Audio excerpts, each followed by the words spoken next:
نفس کو شکست نہیں دی جا سکتی کیونکہ یہ جنگ موت تک جاری رہتی ہے۔ شر تو اسی لائق ہے کہ اس سے اللہ رب العزت کی پناہ مانگی جائے۔ اپنا ظرف رب العزت کے ظرف پر نہ ہارو کیونکہ وہ بڑا ہی غیرت مند ہے۔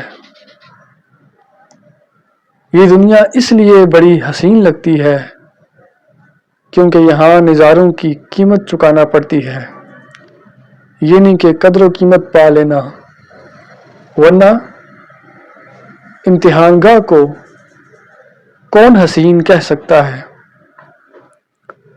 اپنے حصے کا کام خود کرنے والا ہی در حقیقت محنت کش ہے۔